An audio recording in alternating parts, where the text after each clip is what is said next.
Nos vamos ahora hasta el Centro de Justicia porque hace unos instantes veíamos cómo el exdirector de la PDI, Sergio Muñoz, había sido sometido a este juicio abreviado donde reconoció los hechos por los que se le estaba acusando en la lectura de sentencia. Entonces ya se tiene la determinación de que fue condenado a 3 años de libertad vigilada intensiva. José Alejandro Aristimuño, tú nos cuentas más detalles de qué fue lo que se resolvió el día de hoy. ¿Cómo estás? Muy buenas tardes.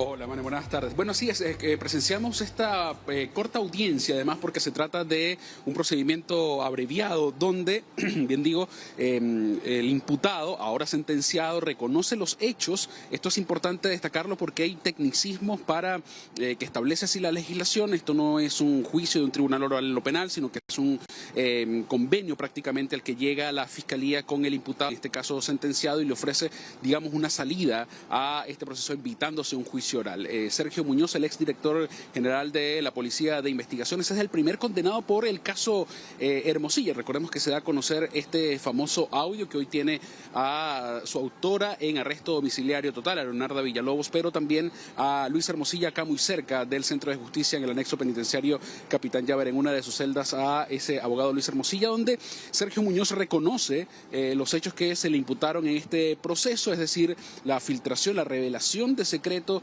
que hoy lo tiene entonces condenado. Esta audiencia que, como les hemos comentado, es corta, se expone por parte de la Fiscalía los hechos, reconoce así Sergio Muñoz lo que se le imputa y posteriormente la jueza Andrea Díaz Muñoz lee la sentencia donde establece entonces que esta persona reconoce los hechos y por ende es sentenciado entonces a una pena de libertad vigilada, 3 años y un día. Recordemos que Sergio Muñoz tuvo medidas cautelares que afectaron su libertad, hablamos de 441 días con distintas medidas cautelares.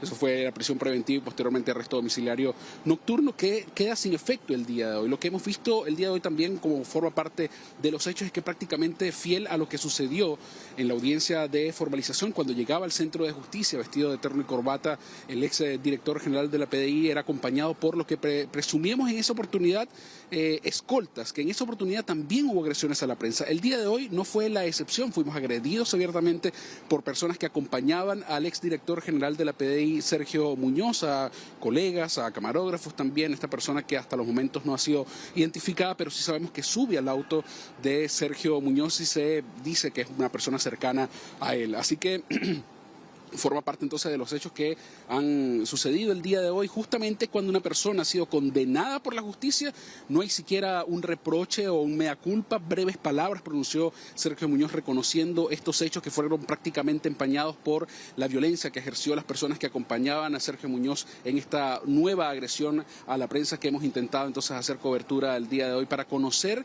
las palabras de una persona no menor, un exfuncionario, un alto funcionario de la Policía de Investigaciones. Hablamos del exdirector general de la Policía de Investigaciones, que cuando fue formalizado, cuando llegó a este mismo Centro de Justicia, fue acompañado de personas que violentamente agredieron a la prensa. Es paradójico que después que sea condenado por la misma justicia, que él haya aceptado los hechos, que violó también las leyes del país, tenga esta actitud también justamente dentro del Centro de Justicia, a pocos segundos de haber sido condenado. Sergio Muñoz ha aceptado los hechos, esto es la revelación de secreto, y por ende ha sido entonces condenado a la sentencia de 3 años y un día de libertad vigilada. Esto es, va a tener que someterse también a un plan de intervención. Hay una audiencia fijada para el 3 de julio, acá mismo en el Centro de Justicia, para leerse ese plan de intervención y pues, finalmente Sergio Muñoz pueda ser reinsertado a la sociedad, como dice la jueza en la lectura de sentencia. Sergio Muñoz termina con las medidas cautelares que le afectaban al día de hoy, es decir, puede, por ejemplo, transitar libremente por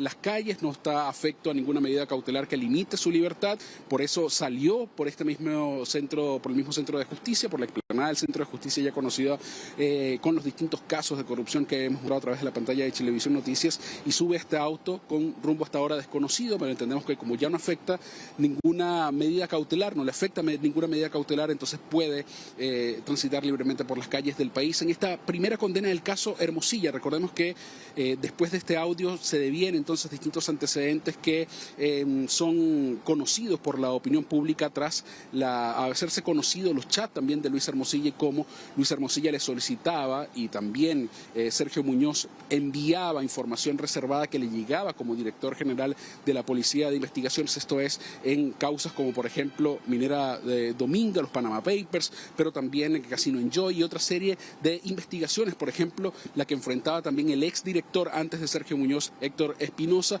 donde se pedía información sobre diligencias por parte de Luis Hermosilla a Sergio Muñoz y él se le facilitaba. Estamos hablando de información reservada que afecta también a la legislación del país y que el director general de la PDI debe, por cierto, resguardar, pero no solamente resguardar, sino que al momento que él envíe a personas que no son de la institución, que no están en la causa, ya comete un delito, como en efecto lo ha establecido el día de hoy la magistrada Andrea Díaz Muñoz en el cuarto juzgado de garantía, que finalmente sentencia a Sergio Muñoz, el primer condenado del caso Hermosilla, durante esta jornada en este procedimiento abreviado que somete entonces a Sergio Muñoz a un convenio con la Fiscalía para que esta persona pueda aceptar entonces los hechos que le fueron investigados y que finalmente antes de llegar a un juicio oral le asegura entonces llegar el proceso hasta acá, renunciar además los plazos y finalmente tener una sentencia como condenado. Nosotros le preguntábamos también a su abogado, al abogado Manríquez, al abogado de Sergio Muñoz,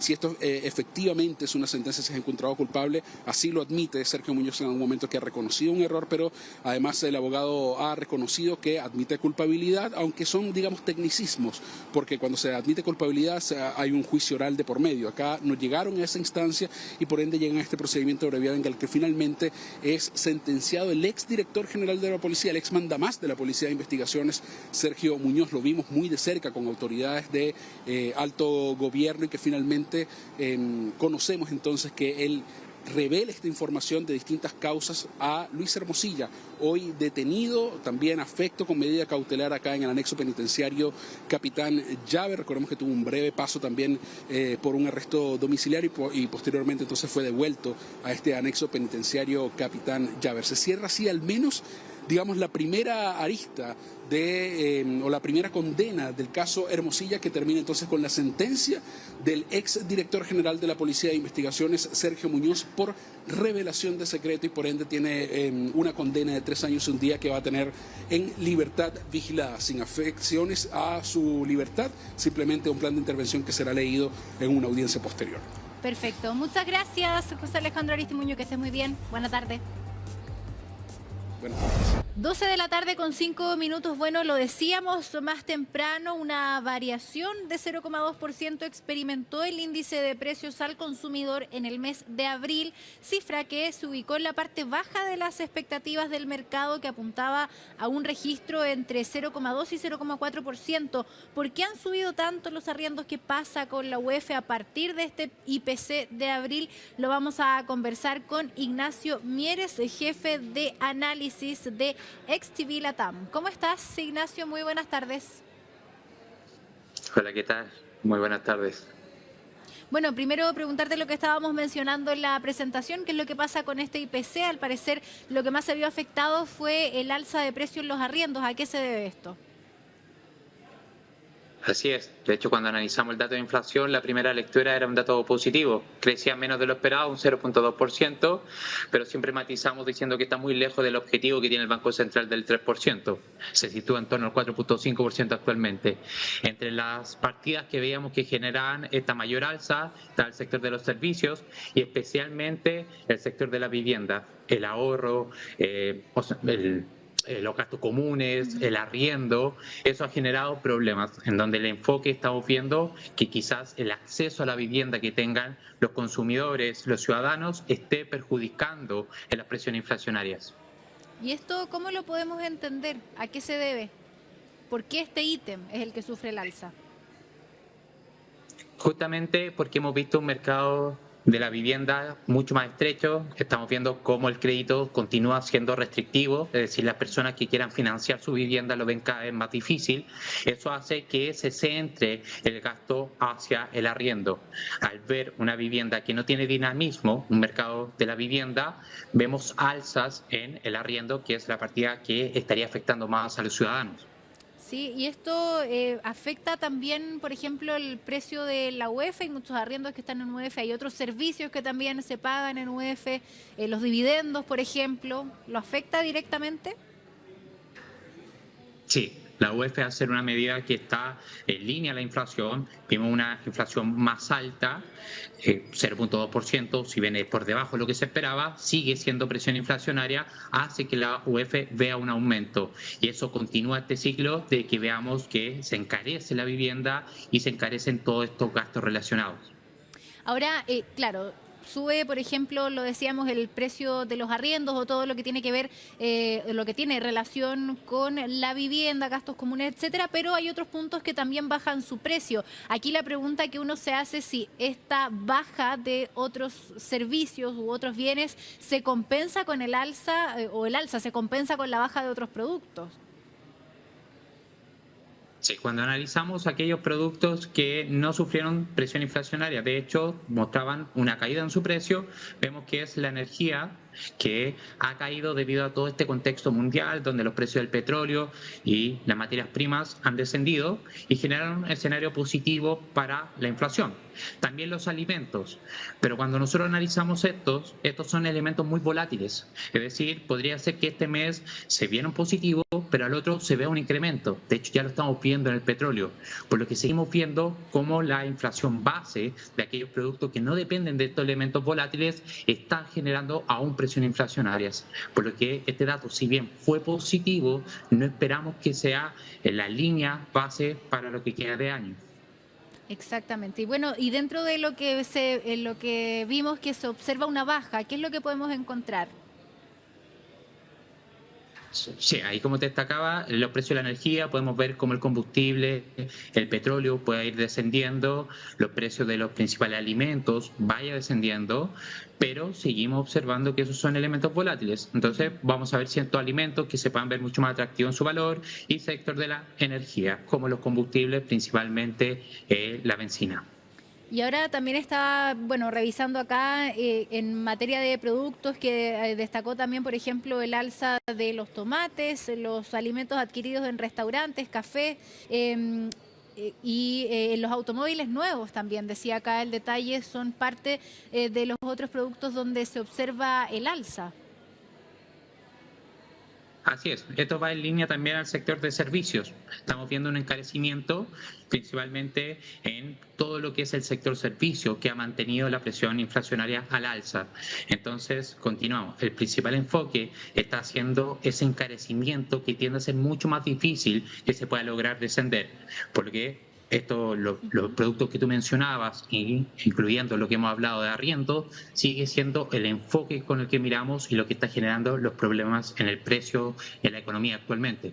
Ahora, ya en modo general, si observamos esta información donde el alza fue de 0,2%, ¿es una buena o una mala noticia? Que es la pregunta que uno siempre se hace. Sí, acá generalmente siempre depende cómo lo miramos. Si era lo que esperábamos, bueno, fue una buena noticia porque creció menos de lo esperado, pero sigue habiendo presión inflacionaria. Y cuando analizamos este informe, los componentes que atribuyen la baja son elementos volátiles que nos podría sorprender para el próximo mes un aumento, por lo que esto es un dato que nos deja neutral. Sigue habiendo presión inflacionaria, no vemos un control hacia el objetivo del 3%, sí moderación, pero aún queda mucho camino por recorrer. Por lo que el sector que miramos es el sector más difícil, el sector de servicios, como hablábamos, el arriendo, automóviles, los restaurantes, eso puedan generar, continúa generando problemas, por lo que son medidas que aún están siendo desafiantes para la economía chilena. En general, lo que pasa con la inflación acá en nuestro país, podríamos decir que estamos bien aspectados o que estamos en un escenario adverso en temas de inflación.